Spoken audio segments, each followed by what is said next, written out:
अन्य वन्य जीवों की तरह हाथी भी पर्यावरण का एक जरूरी अंग है, जिनका जंगल का संतुलन बनाए रखने में एक अहम रोल है। और यही वजह है कि पूरे विश्व में हाथियों के संरक्षण पर जोर दिया जा रहा है। इसी कड़ी में साल 2012 में विश्व हाथी दिवस की नींव डाली गई थी, जो हर साल 12 अगस्त को मनाया जाता है। खासकर एशिया और अफ्रीका के हाथियों के संरक्षण की इस मुहिम में भारत भी शामिल है। इस साल के विश्व हाथी दिवस पर एक रिपोर्ट।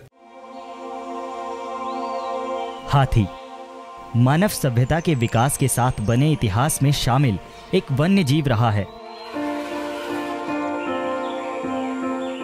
जंगल का राजा भले ही शेर को कहा जाता हो, लेकिन धरती के राजा महाराजाओं की शान इस हाथी ने ही बढ़ाई है।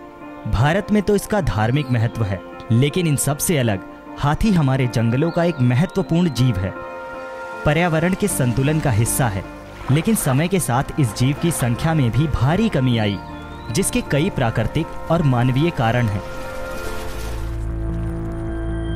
मनुष्यों ने हाथी को साथी बनाया, लेकिन उसके लालच ने हाथियों का जमकर शिकार किया। हाथी दांत की तस्करी ने बड़ी तादाद में हाथियों की जान ले ली। जंगलों की कटाई और बढ़ती बस्तियों ने अन्य वन्य जीवों की तरह हाथी के लिए भी क्षेत्र कम कर दिया। नतीजा, हाथी और मानव के बीच वर्चस्व की जंग चली आ रही है। विकास के तौर पर जंगलों के बीच से निकलने वाले हाईवे और रेलवे ट्रैक के चलते भी हाथियों की जानें गईं। विश्व स्तर पर हाथियों को संरक्षित वन्य जीव मानते हुए कई कार्यक्रम चलाए गए, जिनमें से एक है विश्व हाथी दिवस। हर साल 12 अगस्त को हाथियों के संरक्षण के प्रति लोगों को जागरूक और प्रोत्साहित करने के लिए ये दिवस मनाया जाता है।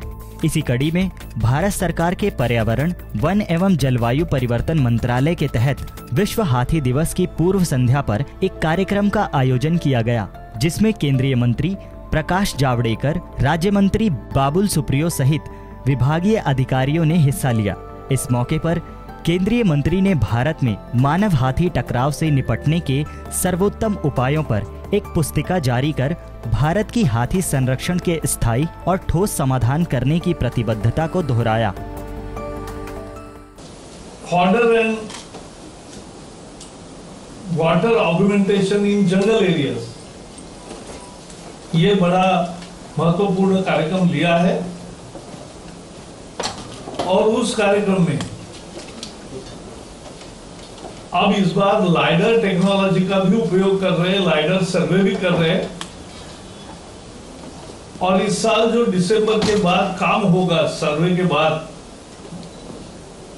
उसके सहारे अगले साल से जंगलों में पानी और जंगलों में घास और खाद्य बहुत अच्छे मात्रा में पैदा होगा, ये मुझे पूरा विश्वास है। इस मौके पर एक वास्तविक समय पर जानकारी के संग्रह और सही समय पर मानव हाथी टकरावों को निपटाने के लिए सुरक्षया नाम से एक राष्ट्रीय पोर्टल का भी शुभारंभ किया गया, जिसके विभिन्न टूल्स और आंकड़ों द्वारा नीति निर्माण और टकराव को कम करने की कार्य योजना बनाने में मदद मिलेगी। इस पोर्टल को साल के अंत तक पूरे देश में जारी कर दिया जाएगा।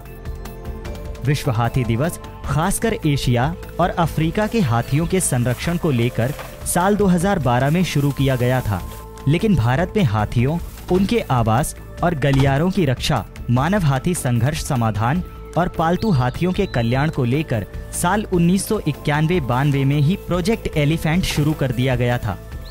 वर्तमान में 22 राज्यों और केंद्र शासित प्रदेशों में ये परियोजना चलाई जा रही है।